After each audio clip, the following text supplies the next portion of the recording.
grateful for being given the opportunity to be here today, and I will mainly be talking about this book that came out a couple of months ago.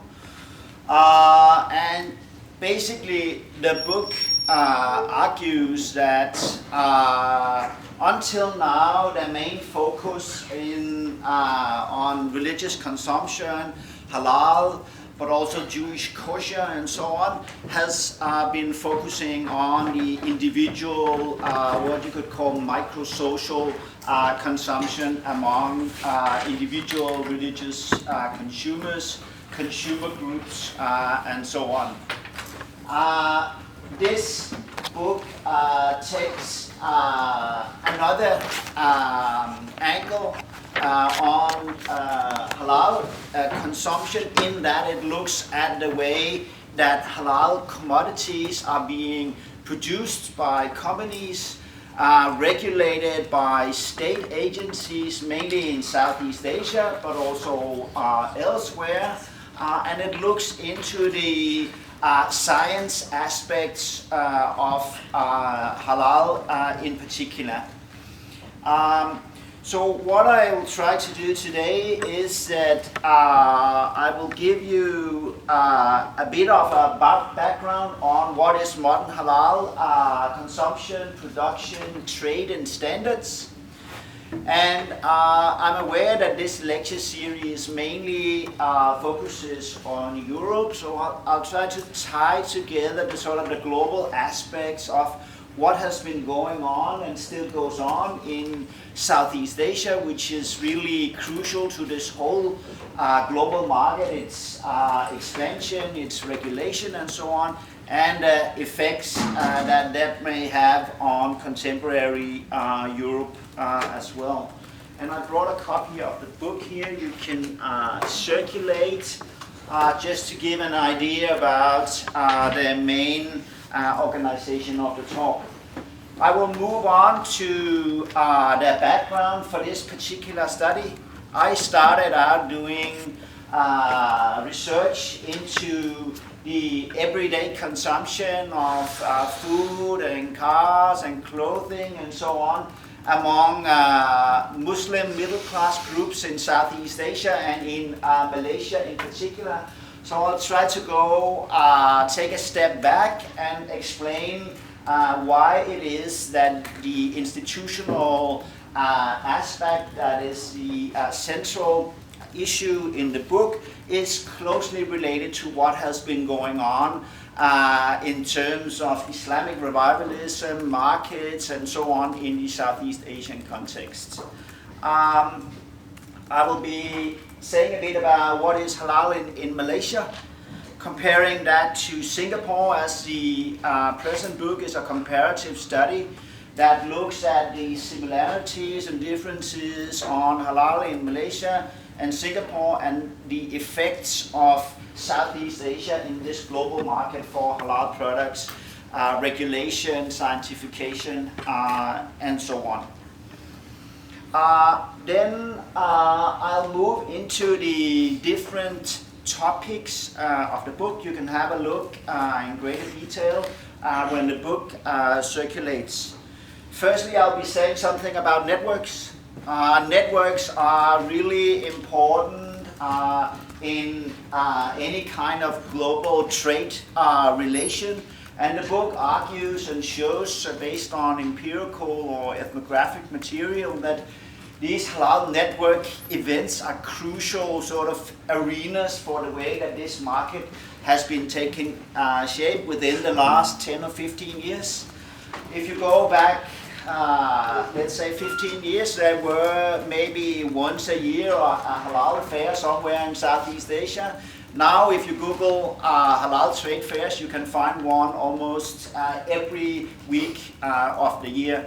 And the book looks into these specific trade networks and events.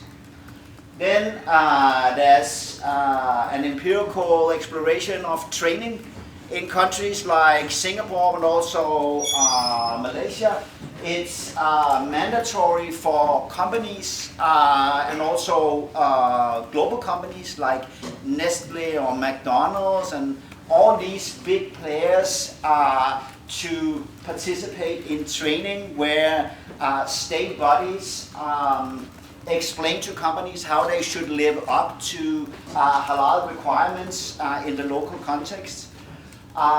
Another thing that's important to the aspect on training is that Muslims should be involved in this kind of production in the Southeast Asian context. It's given by law that Muslims must be involved. So companies like McDonald's and other companies, local companies, but also state agencies, they have to establish Muslim committees in order to live up to halal. And unsurprisingly, this is controversial in Southeast Asia, but also it's very controversial when you move outside Southeast Asia. Then there's and the aspect of science and research. The tendency within the last, say, 5 or 10 years is that you have more and more laboratories in Southeast Asia, in particular, testing products for unwanted ingredients. That could be gelatin, that could be ingredients stemming from pork, it could be alcohol, something like that. And some of the big companies in Southeast Asia, but also elsewhere, they are often rumored to put something into their products and not live up to requirements and stuff like that. Now there are testing methods developed in order to test for instance, 1 or 2 years back, I'll come back to that in beautiful detail, Cadbury's chocolate was accused of not being halal. When it was tested, it was found that it was actually okay. So there's a lot of things going on in the interfaces between global markets, science and research, and a lot of this often tends to start in Southeast Asia, and then these tendencies are kind of spread out. So now I will also be discussing the more global effects and how this affects Europe. I will briefly say something about Muslim consumer activists or groups in Malaysia in particular that have played a really important role in promoting the global market for halal products. Then I will lastly be saying something about how companies, restaurants and shops in Southeast Asia try to live up to these increased requirements. So these are the basic topics that follow the chapters in the book. But before going into the individual chapters and the ethnographic stuff, mostly in the form of photos taken through over the course of the fieldwork, I've been doing this since the late 90s. I think it's appropriate to discuss what is modern halal consumption, production, trade standards. I'm sure most of you would know that halal has to do with ritually slaughtered meat, pork avoidance, alcohol avoidance. Some of these are classic themes. However, within the last, let's say, 2 decades, and to a large extent because of what goes on in Southeast Asia, this market has been become truly global and expanding. So this is just a very sort of an estimate by market players, but it's safe to say that this is a huge and growing global market. It's not the first time in world history that we have like global markets expanding global markets. A lot of what is going on in halal actually follows what happened to the Jewish kosher market from the 90s. So from around the 90s, mid-90s, the global kosher market has been heavily regulated by some big global certification bodies. And a lot of what is going on in halal sort of follows that pattern. One of the aspects that has interested me in this research is the sort of the call to set up standards for religious products. When we, sitting here in this room today, we have standards for projectors and for computers and for clothing and for a whole range of not only products but also work processes and learning processes and so on. Now the time has come to standardize this particular religious market. So a lot of what I will be talking about today has to do with the calls for standardization with a focus on Southeast Asia. So what you can buy in shops and here or supermarkets, if you can find a halal logo from, let's say, Malaysia or Singapore, this also shows that this particular product will live up to specific standards. So standardization and religion is sort of merging in this particular market, and it's not too different from what happened to kosher. So you would probably know that it means lawful or permitted. There are some of these classic taboos that Muslims should observe: ritual slaughter. A long list of animals are prohibited.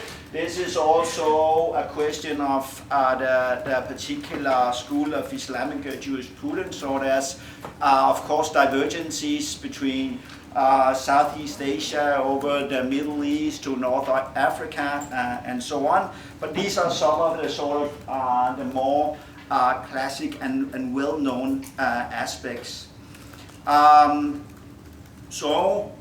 Scholars within anthropology and many other academic disciplines still debate why did this come about as a religious taboo.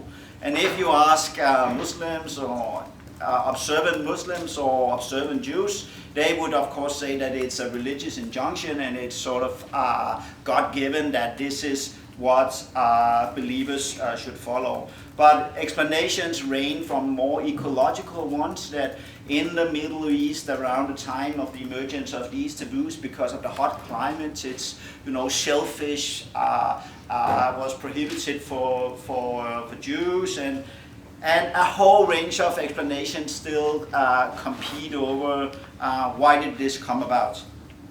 Anyway, when I started doing this research with companies in Europe and in Southeast Asia, I asked them, so why did this market really take off around 2001, 2002, just around that time?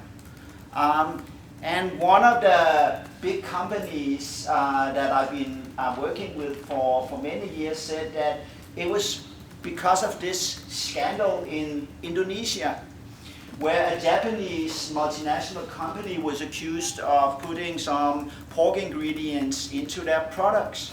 So what happened in Europe, in Denmark for instance, where you have the world's largest enzyme producing company, was that this company was contacted by religious Muslim groups in Indonesia, Malaysia, Singapore and so on, asking for third-party halal certification.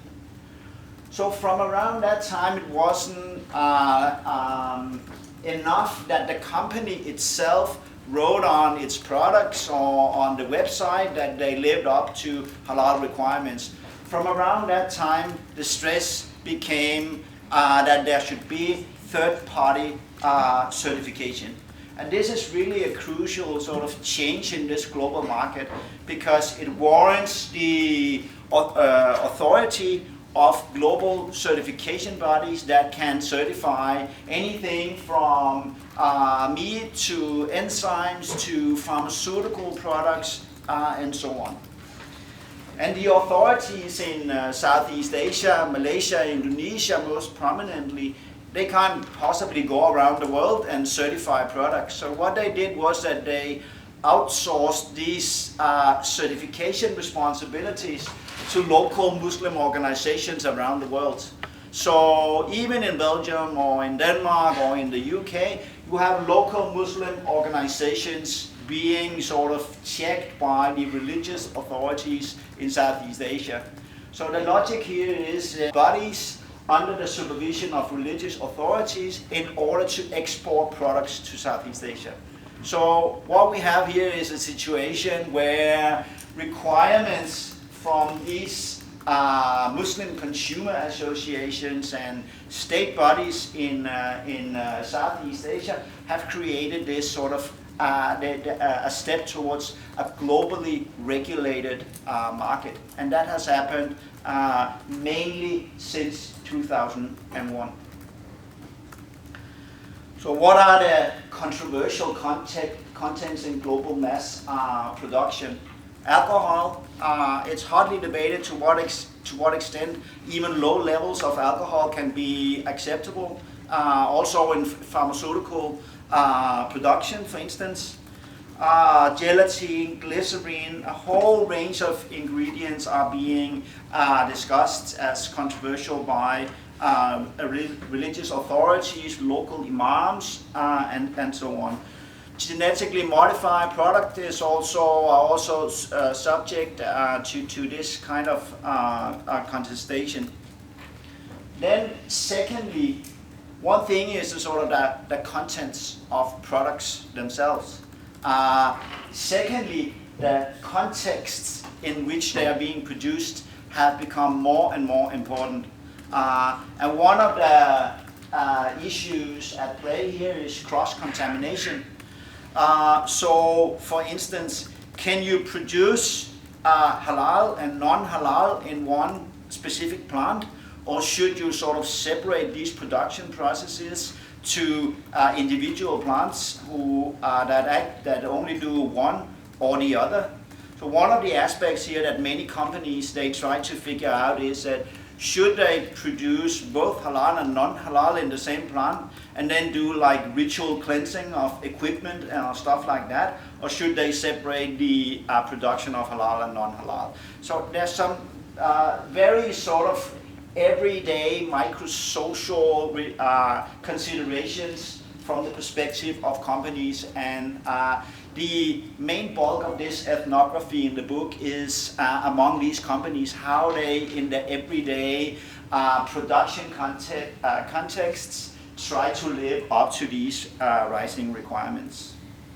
Then there's the issue of what I've called proper Islamic handling, meaning that one of the main trends in this market is that halal used to be a question of mainly meat, and selling meat from a local butcher shop sort of signified that local relationship of trust, where local consumers trusted the authority of the local butcher, and the main commodity was meat.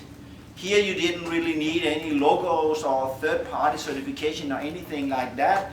Many consumers would tell me it's the responsibility of the local butcher to live up to requirements, and we basically trust him. And if there are rumors that the meat is not halal, it's basically the butcher who has a problem. That changed when this market became more global in scope, because Muslims, like McDonald's for instance, they can't imply Muslims only. So in order to sort of retain some of that religious expertise involved in food production and other types of production, it's a legal requirement in Malaysia and Singapore and Indonesia to a certain extent as well, that Muslims should be involved in production. So if you take like Nestle in Malaysia, they have established for many years a Muslim committee that oversees production. And that's, of course, a sensitive issue, especially outside Southeast Asia. Within Southeast Asia, it's sort of normalized knowledge that this is how we do it, because that we have these large Muslim, often middle-class groups that are particular about halal. So this is also something I'm going to say about with the focus on the perspective of how companies are trying to live up to these requirements. Then there are some broader issues involved in this, and one is food scares and scandals. I think it's safe to say that in the media you tend to hear a lot about food that can potentially be dangerous or contaminated or unhealthy or something like that. Arguably, food has never been safer than it is now, but in the media there's a lot of focus on food scares, scandals, and so on. And the scandal in Indonesia kind of fed into that era of food scares and scandals with salmonella and mad cow disease and stuff like that. So companies and food producers, they actually started thinking about replacing problematic animal ingredients with like fish enzymes or plant enzymes or anything like that. So a lot of global trends came together in this market, leading to what I've called the regulation or standards here. And standards are a much broader concept than the sort of very well-defined industrial standards like International Standards Organization and stuff like that. Standards are also moral standards about doing things in a proper way, the most effective way, and stuff like that. So a lot of the discussions in the book, they focus on the sort of the bridging of standards, also from a legal aspect, and the moral aspects of this particular market. Globalization, well, it's safe to say that more and more food, more and more products travel further and further from where they are being produced to where they're being consumed.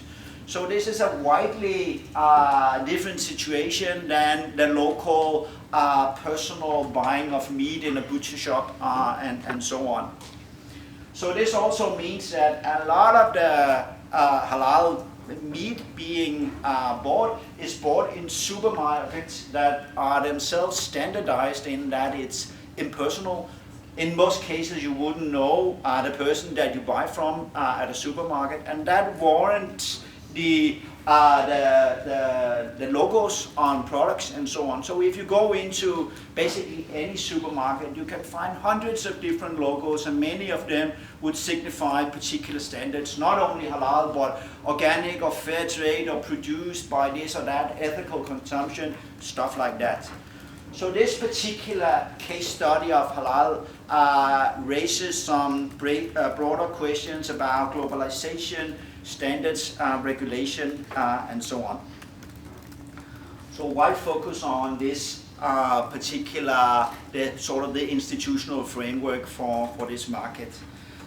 Well, starting in the mid-90s, I did my ethnographic fieldwork in connection with my PhD in Malaysia, focusing on Malay middle-class groups, consumption in homes, in families, and stuff like that. And one thing I noticed doing this fieldwork among these consumers, families, groups, and so on, was that this kind of halal logo was ubiquitous on products, on restaurants, at the facades of shops, and all over the place. So I started to look into not only where this could be found in the local context and what it meant, but also into existing research on this particular market, and very little had been done. It was sort of naturalized knowledge that, okay, these logos are here and they've been here since basically the 80s. So this research is also aiming at sort of telling the story of how this market emerged with a focus on that particular context. The same goes for Singapore. Even if Singapore is widely different from Malaysia, and even if they are neighboring countries. So the book applies a comparative methodology to bring out the similarities and differences of these two countries and the effects that have for the global market. But the first study, if this could interest you, is on the religious forms of consumption among these middle-class groups outside Kuala Lumpur in Malaysia. And I lived there for a year or something like that in a condo building like so many other middle class groups. And from the one side of this condo building on the 15th floor or something like that, this was the view over an Islamic commune that had been there since the late 70s, early 80s. And what is interesting about this place is that it's one of the first places where halal products were mass produced and exported outside Malaysia. So the people here from this Islamic revivalist group called Darul Arqam, they produced these products and they exported them to Indonesia and elsewhere. And it was sort of the starting point for halal on a big scale. And they did so in order to not only ensure that what they were consuming themselves was halal, but also because they wanted, independence from like Western capitalism, the Chinese entrepreneurs, which play an important role in the local Malaysian setting, and so on.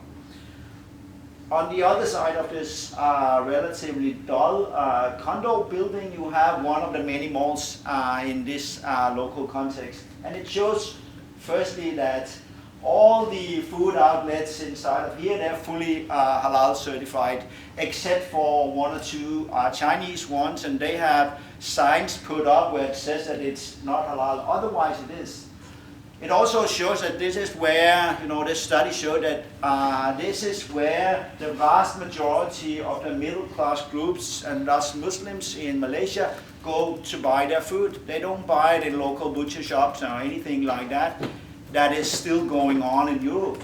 So around from the 80s or around that time, this market was standardized and you could find the meat and all the other halal products in super and hypermarkets inside malls like this one. But it actually started with the Islamic revivalist group, Darul Arqam, just a couple of hundred meters from this mall. On the third side of the condo, you have one of the state-run mosques in Malaysia. And the reason for bringing this photo in is that the Darul Arqam group was banned by the government for a whole range of reasons. But what happened is that their sort of localized attempt at promoting and producing halal was also banned by the government. And very quickly in the early 80s, the state took on the role as a sort of the state regulator of this market. So from around that time, early 80s, halal became a national religious question in Malaysia. I guess that's slightly comparable to what had happened to the market for organic products in Europe. Firstly, it became sort of a national types of certification. Today, it's EU certification. Anyway, this is where this Islamic revivalist Dawa group, Darul Arqam, where their commune used to be. Then they first banned the organization and then they built a highway through the area. The mall is over here and the mosque is over here. And the ethnography was on this dull middle class suburb and consumption in the everyday lives of Muslims in between. And actually, you tend to talk a lot about urbanization, and that's definitely true that more and more people, it's also the case for developing society like Malaysia, they move from rural areas to urban areas.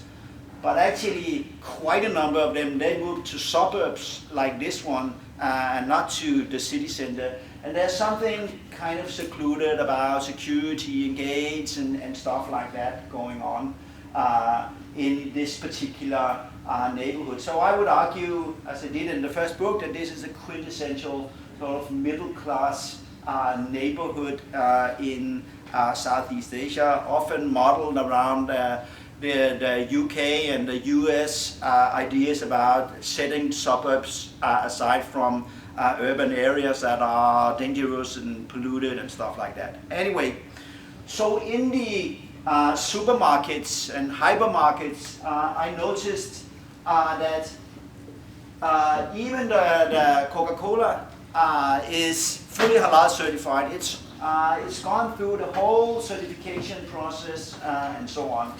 And it's the same content as you would find here. So why on earth are they halal certified in the first place? One of the arguments I put forward in not only this book but also the ones before is that Coca-Cola, together with like McDonald's and other of these big global brands, of course they are sort of they can signify, you know, Western capitalism and globalization and stuff like that. If you look at the local website for Coca-Cola in Malaysia and elsewhere in Southeast Asia, they constantly work to deny rumors that they put anything from cocaine to alcohol or whatever in their Coke products to pollute the local consumers and Muslims and so on. So halal certification also has to do with the kind of legitimization of these particular products, because once you have the logo on the product, it tells consumers that it's sort of being certified, that production processes are being inspected and stuff like that. So there's much more going on here than just the contents of the individual products. And one thing is food and drink, another thing is like care products like toothpaste and so on. So if you go to a supermarket in urban Malaysia, Singapore and Indonesia as well, you would find that most of the products would carry these halal logos. This one from Malaysia, some of them would carry more. Colgate has also been accused of putting something unwanted or some ingredients that would be unwanted from the perspective of Muslims into the toothpaste. And their market shares actually dropped when these rumors were going around. So even these big companies, they are really concerned about their reputation in the global market, and logos help a lot in that respect, because it shows that their products are being tested in laboratories and stuff like that. It's being certified, but it also shows that there's a big economy involved in this, because the certifying bodies in Malaysia, Singapore and so on, unsurprisingly, they make a lot of money on certifying products around the world. So it's also sort of a kind of a religious economy emerging here, which is of course methodologically difficult to look into during field work and so on. But it's billions of dollars involved in certification fees and stuff like that. So what I tried to look into in my second book was, so how do these consumers that are by now pretty reassured in their local markets with all the regulation going on, how do they go about their everyday food consumption when they move to London, for instance? And London is one of the main markets for halal products around the world. Because there's a sizable Muslim population and so on. So this book explored the local halal market in London, in restaurants and in food courts and stuff like that. In a book that came out last year, we looked at how different case countries are sort of playing into this global market, because now we have not only Muslim majority countries but also like China, for instance, becoming a major player in the global market for halal products, regulation and stuff like that.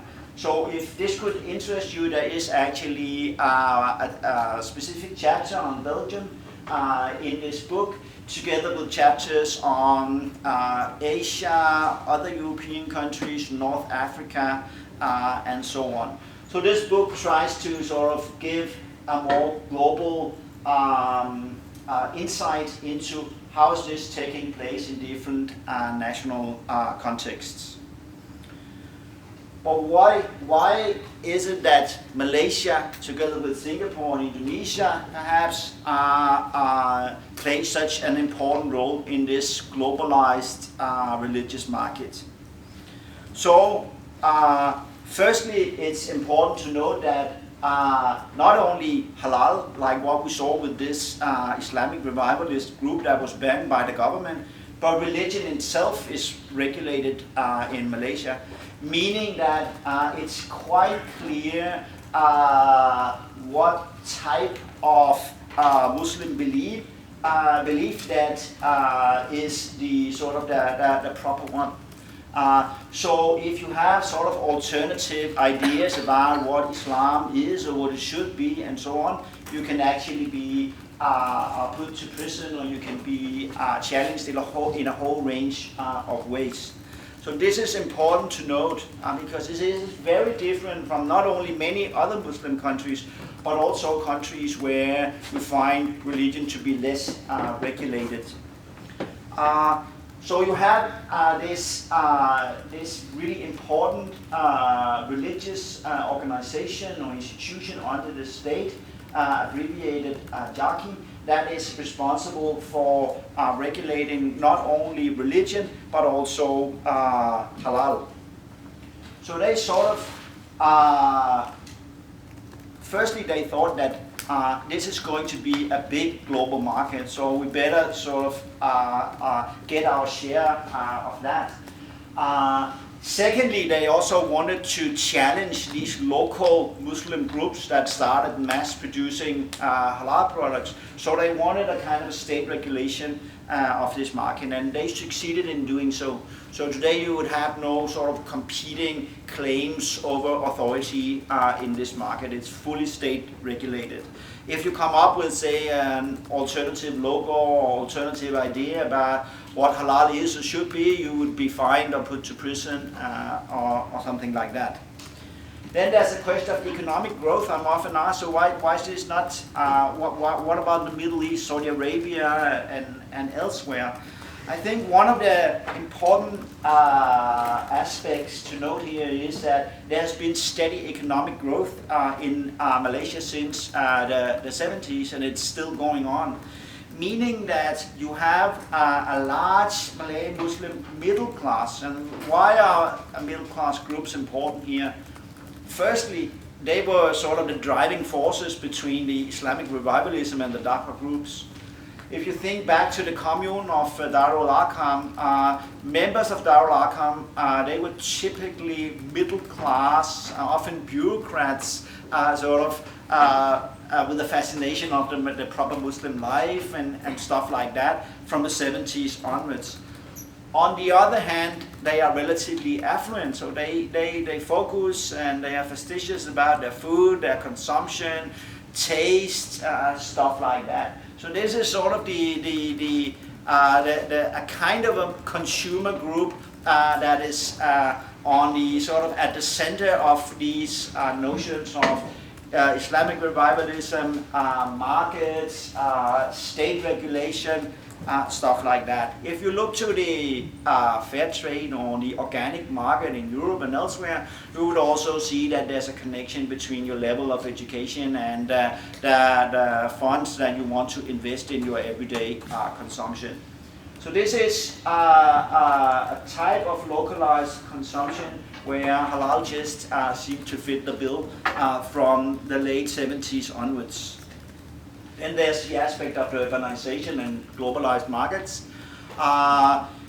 For instance, going to supermarkets where you look for logos on the wrappings of products and so on. As we talked about already, this is so different from going to the local butcher, where you have this local micro-social relationship of trust. Here you go to supermarkets and increasingly to hypermarkets, and you look for logos on products, and this is in most cases taking place in urban or suburban contexts. Then there's the question of ethnicity, which is a big issue in Malaysia and of course also elsewhere. But there's this sort of complex relationship between the local Muslims and the ethnic Chinese. And the Chinese are actually a sizable group here. And there's this complex and even this relationship based on tension between the fact that the Muslims observe halal, whereas the Chinese they don't really observe food taboos to the same extent. Pork eating, alcohol, and so on. So a lot of this also has to do with the idea that identity, ethnicity, and so on is tightly linked to your food preferences that are different from other ethnic groups. So when you look at a city like Kuala Lumpur or elsewhere in Southeast Asia, you would see that you have the Malay part of town here, the Indian part of town here, and Chinatown here. So one thing is sort of urban planning. Another thing is that these sort of enclaves, they also have to do with the food preferences or the level to which you observe food taboos. Then there's the aspect of Muslim tourism. You have more and more tourists traveling to Malaysia and even to Singapore. Also because the level of quality in the healthcare is high. So you have hospital departments becoming fully halal because they want to cater for local. They want to cater for Muslim tourists coming from abroad. So if we move from Malaysia over the narrow strait to Singapore, Singapore is a really small country, about 5 million people, and 85% of the population is ethnic Chinese. So why is halal a big question in Singapore now that you have these limited groups of Muslims? Well, the thing is that halal is also state regulated by the Singaporean state. But the main thing to note here is that, and I'm quoting, Singapore exists in a double minority setting. The Chinese are a majority in Singapore, but minority in the region, whereas the Malays are a minority in Singapore, but a strong majority in the immediate region. Meaning that Singapore is a small enclave among this huge market for halal products in Malaysia on the one hand and in Indonesia on the other hand. So the drive to become a global player for Singapore doesn't have to do with local Muslim groups. It has to do with sort of making the most of this global market, and also a kind of a market that surrounds the vicinity of this particular country. So Singapore has really, in an extremely systematic way, regulated halal, not so much production because it's a small country, but the way halal is regulated in shops and training and all the issues that I'll come back to, with the single purpose of feeding into this global market for halal. So they changed a lot of regulations, set up new laws and so on, that they also apply in the local setting, even if their sort of ideals are to be important globally. So I'll try to move into the book's particular aspects, and you're probably also asked to do this when you do assignments and theses and so on. So what is sort of the theoretical background for this particular study? One is the move from divergent classifications towards standardization. Standardization meaning something that is also the standardization of moral markets. Another theoretical influence is that of audit culture, that is control culture. All the companies that I'll be talking about, they are subjected to that kind of audit culture where they have to present papers to show that they live up to requirements. They are 24/7 open to inspectors that can look into the way that they produce and stuff like that. So audit culture is one of the influences here, audit culture in a religious perspective. Science, technology, and society theories in that regard. And I understand technoscience here to be material technology, but also specialized social expertise. That could, for instance, be knowledge about how to do inspections. A lot of this field work has been done with Muslim, actually also Jewish inspectors, and what they look for when they go to companies, how they look into what they consider to be right and wrong, and stuff like that. And a lot of that has to do with technology. More specifically, technology also has to do with the testing of products in laboratories in Malaysia in particular. There's a large body of literature on mall economies, and I take this particular market to be an expression of a globalized mall economy. In terms of methodology, it's basically ethnography, being doing field work among the companies and the certifiers and activists and so on, but also archive studies. So I read local newspapers in Malaysia and Singapore back to the 70s to follow the sort of more discursive changes of this particular market. So just very briefly, if we take Singapore, in the 70s, halal was mainly discussed as a social kind of problem where the Muslims had excessive rights as a minority. Today, it's discussed as a global market where Singapore should find its right place and make the most of this global market. So you can actually get a lot out of doing archive studies, reading newspapers, and stuff like that. So this is a research question asked and answered in the book, and it mainly focuses on the interplay between religion, standards, and the more techno-scientific aspects. One of the key themes in the book is networking and network events.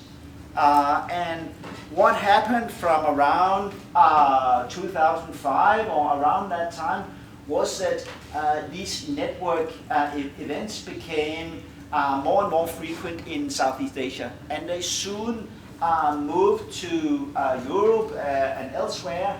And today there would be halal network events like this one almost every week in Australia, in Africa, all over the place. So why focus on the sort of the networking at these events? One of the interesting things that caught my attention when I attended these networking events in Asia in particular, but also in London, was the significance of Southeast Asia in this global market. So the representatives from Southeast Asia, they would actually try to sort of educate the Middle Eastern Muslims about, okay, this is not only about food, you have to think, you know, in the bigger picture, it's also about non-food, it's about business, it's about a whole range of other things. And I think it was clear from these networking events that the sort of the Southeast Asia is a driving force between this market.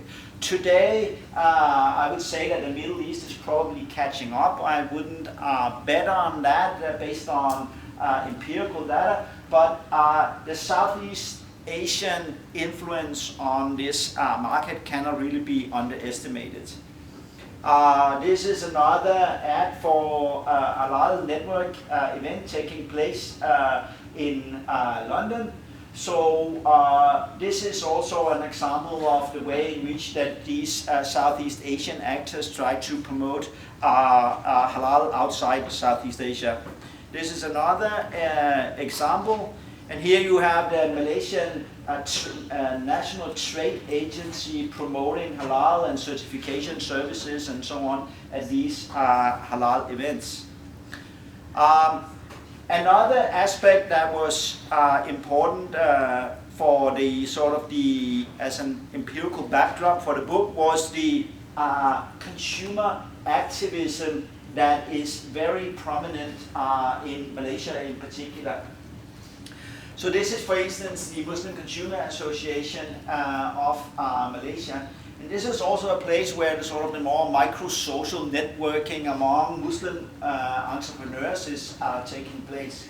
And one of their products, for instance, is this type of gelatin that can replace gelatines, problematic gelatines made from, often gelatin is made from pigs, or it's made from sort of an unknown source. So for instance, this would be a typical product that they are trying to promote. This is very different from Singapore, where there's not the same sort of Muslim activism between halal, where halal is more of a sort of a national issue of benefiting from this global market and so on. But these activists are really important in Malaysia today. So what you could find in one of their shops, like the one you just saw, is that you have this new state logo, but you also have some of the older logos showing that the product is produced by Muslims.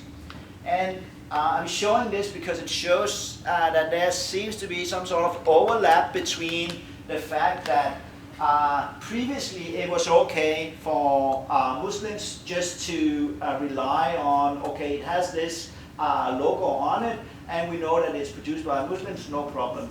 But when this became a global market, this kind of logo kind of took over. And this logo is also backed by legislation. So if you have a product where you find something unwanted in it, you can actually be fined or be put to prison or something like that. So I'm showing this because it's sort of different generations of logos, but they do actually appear on one particular product. Another more empirical aspect of this was halal training in Singapore. And participants are companies, but they can also be state institutions. So for instance, representatives from local hospitals, where you have local Muslims or you have Muslim tourists coming to these hospitals, it's mandatory to participate for over a month or two during this fieldwork. The font here is pretty small, I hope you can read it. The point here is that actually it's not too different from what you have in a university course curriculum. Sort of very pedagogically outlines, so why are you here, what are you supposed to learn, how are we going to, what is the structure and the prerequisites and the language and stuff like that. And I think this shows that this very systematic sort of educational but also very controlled approach to this particular market in Singapore. So here you would have company representatives and representatives from hospitals and so on, and everybody is attending at this Islamic hub in Singapore. So what goes on in this kind of training? Well, actually it's not too different from what we're doing here right now. It's based on a series of slides. The trainer or the teacher is a Malay Muslim, and he has also worked as a local halal inspector in Singapore, and it's built around slides and a number of quizzes. The first quiz, for instance, is what is halal in the first place, and what is halal certification. Then there are a number of team exercises. The class is split up into groups, and then they are supposed to do these team exercises. So it asks, for instance, the first question they should focus on: what are your benefits of halal certification? And it's sort of presupposed that there's a benefit, right? How to establish the halal team in the company, the team that should be comprised of Muslims. So in many of these companies, the majority would be ethnic Chinese because they are majority in Singapore altogether, but they have to establish this halal team. So this training is also supposed to sort of naturalize that, okay, we need Muslims in local companies, because if we don't have Muslims in local companies, we won't be able to export to, let's say, Indonesia or Malaysia or something like that, because they would require that, halal is basically handled by Muslims. So my analysis of this is sort of to instill this sort of the state-authorized perspective on what halal is or should be. So, education is never really value-free or anything like that, and this would also be a case that shows that. They should develop a flow chart for their halal business operation, very pedagogical. So they have to, on a poster, try to figure out how they would go about it, who are the team members and so on. They would have to do a flow chart in their company. And this is actually what companies do. They do flow charts. So a lot of the sort of structure of this course is taken from what goes on in education and in companies. So how can we analyze central issues in this? Well, firstly, it's mandatory. So it's not like, you can go if you want to. It's mandatory. Then one of the participants would ask, so why do we have to focus on halal? This is a Muslim minority country, that the market is pretty small and so on. Then the teacher would reply that, well, it's not because of the local market, it's because it's to the benefit of the whole country if we make the most of this global market. And he would refer to sort of the figures showing that this is a big market and it's growing and stuff like that. So there's a sort of a kind of what you could call an economic nationalism involved in much of this as well. We have to do this now in order to partake in the global market for these products and so on. Then there will be the question of ethnicity. Also, someone would remark, for instance, well, I'm a Muslim, I'm supposed to be a sort of an indigenous expert on this. Why do I have to take the course? And then the trainer or the teacher, he would reply, well, you have to take it because we have to show that, we have a sort of a framework, a structure for this, that you are actually it's not enough to be Muslim, you also have to have the certificate you can put up for attendance in your shop or your company and something like that. So there's a sort of it's also a way of standardizing a particular kind of knowledge on this. Then there's the aspect of science and research. And just briefly, I'm sure you know about this. It's sort of coming from the Islamization of knowledge, education and research that is tightly linked to Islamic revivalism, Dawah from the 70s and 80s. What has happened within the last few years is that laboratory research into particular products and so on, where products can be tested, is taking place in more and more university departments. For instance, in this one, Institute of Halal Research and Management at the Islamic Science University of Malaysia, but also elsewhere. So this is a case that shows or sort of reflects that these broader tendencies. So in 2014, this particular brand of chocolate was accused of containing pork, and it was a really controversial issue in the local context, because this is the last thing a company like this would like to be accused of in the local market. They instantly think back to this scandal in Indonesia and scandal and rumors surrounding Colgate and the other companies and so on.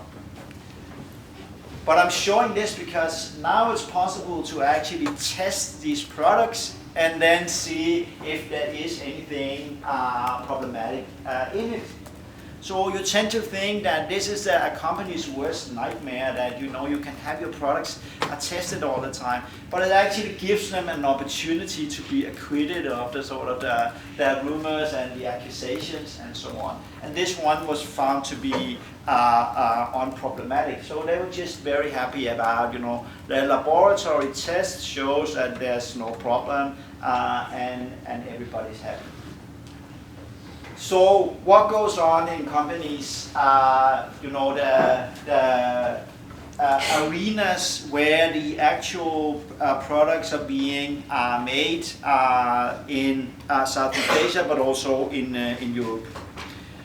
Of course, as you can probably imagine, methodologically it's difficult to do research into, the everyday workings of companies, sensitive issues involved in this. So that's why this ethnography of companies has taken many years to finish.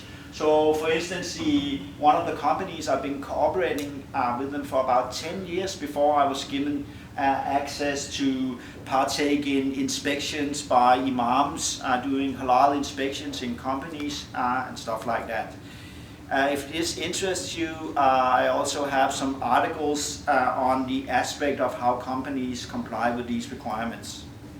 So, for instance, they have to establish this committee, and another thing that they are really focused on is the approval of ingredient lists for particular products. That may sound as sort of a minor issue.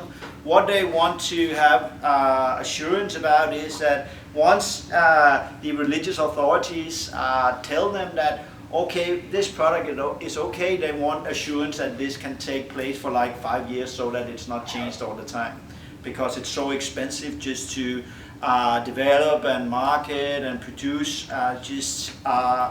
individual products. Certification and audits and inspections and stuff like that is really important to companies.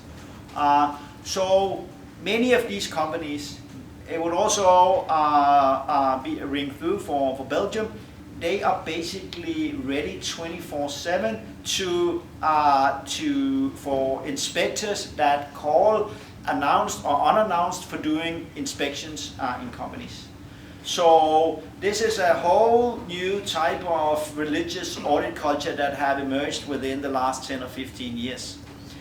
Normally it's quite unproblematic, but still most companies think these inspections and the religious aspects to be different from secular aspects, even though they have like customers and other inspectors coming to factories all the time. Then there's the aspect of suppliers. In order to produce a halal product, the ingredients also have to be halal. So big companies producing whatever they do, they have to check that all their suppliers are also halal certified and stuff like that. So it's much more than what goes on in the individual company. It's also about what goes on in the whole sort of production network surrounding a particular product. Then there's the aspect of recognized certification bodies, and that would mean that if you go to Belgium, for instance, I'm not sure I'm supposed to show this list, but it shows the recognized or approved certification bodies around the world. Local certification bodies that are recognized by the authorities in Malaysia.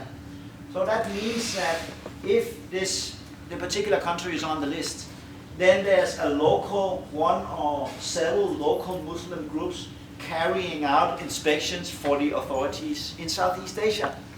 So these products can then be exported back to Southeast Asia. If the country is not on the list, then it would be difficult for local companies in Europe to export back to Southeast Asia. So that's why it's absolutely important to be on this list.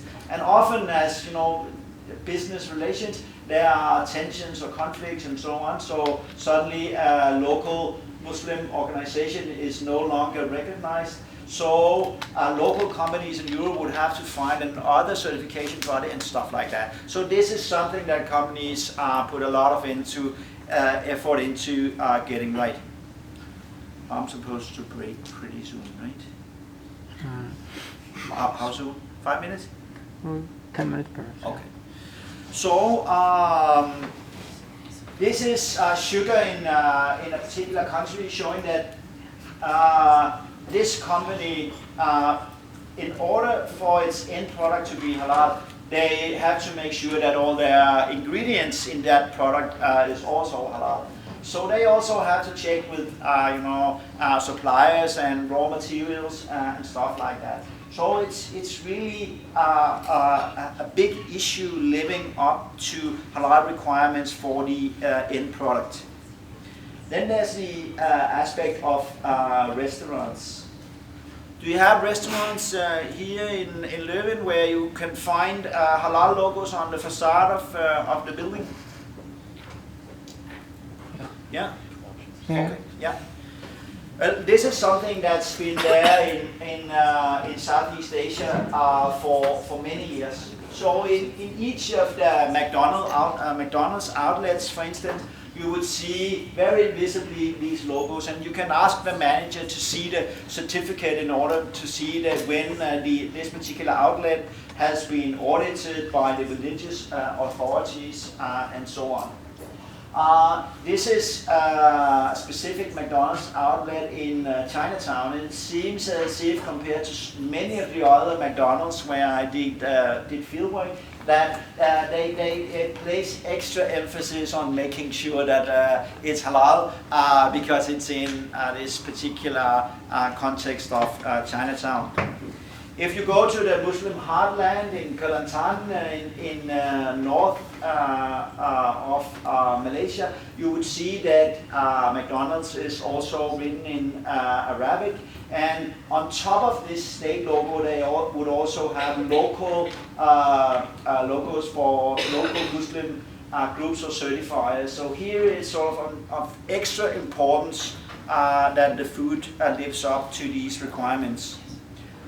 So this would be quite different from the, this is a Chinese restaurant that has put up a non-halal sign. So this shows that I don't think it's a legal requirement to put up a non-halal sign, but this Chinese restaurant felt that it was necessary to do so in order to just be quite clear about, okay, this is not a halal restaurant. So here you would be pork would be served, and you can buy alcohol and so on. Some of the traditionally the Chinese dishes in Malaysia have also been sort of modified, so you can get them in halal versions. So some of the more traditional dishes now you can buy them with chicken or beef instead of pork and so on. And many of the, all of the, basically the multinational chains like Starbucks, they would also be halal certified. So this will tell you something about the power of standardization. From around the early 90s, this started in Singapore and Malaysia, and today, if you look closely, you would see that all of them are basically halal certified. So standardization is really powerful here in the way that you can find these logos by third-party certifiers and so on. And even in Singapore, the local Chinese coffee shops have also been, some of them have also chosen to be halal certified. So what about shops? We talked about this changed relationship between going to a local butcher and to the sort of more impersonal shopping environment of supermarkets and hypermarkets. So in supermarkets in Singapore, you would also find that many of the products are halal certified by the local state religious body. But around the time of the fieldwork, it wasn't quite clear how these supermarkets should be designed in order for accommodating for rising halal requirements. So at the time, they would put up a sign like this. Today, supermarkets are designed so that the halal products are at one end and the other products are at another end of the store. But at this time, it was still kind of fuzzy. So this is a photo of crabs and frog legs. Crabs, they would be considered halal, but not the frog legs. So one or two of the customers in this particular supermarket, they actually contacted the manager and said that, we are not quite comfortable, that the frog legs are so close to the crab. So instantly, they were separated because these supermarkets and more generally the companies, they are very sort of sensitive to these public points of criticism. So this is also something that play into how they then design new outlets where they tend to keep these products separate. So when they open up new outlets, they take into consideration sort of what has happened previously. And another thing is that if you compare with Malaysia, where you have a Muslim majority country, here you can sort of separate the non-halal products completely. So you can do a separate room where you keep the non-halal products. That's kind of too much in Singapore because it's a Chinese majority country, and it would perhaps be to sort of overstress. Some people would feel to have a complete, an entirely separate room for these products. This is another way it's done in Malaysia, that you have this separate. Sometimes it can be that the separation is done within the main shopping area, but it's always clearly marked where there's one and where there's the other. I will end by showing a photo on what's called world foods, meaning sort of ethnic foods in a hypermarket outside London. And when you look through the world foods from of Indian, Southeast Asian cuisines, whatever, you would only find two products where you can find state halal certification. One is this one from Singapore, and the other one is from Malaysia. So I will end by saying that I hope I've given you a sort of a glimpse into the sort of the story behind how this became a global market, and there's no sort of sign that it's going to be rolled back or anything like that. So it also shows, I guess, that this market itself is being sort of standardized altogether. Thank you.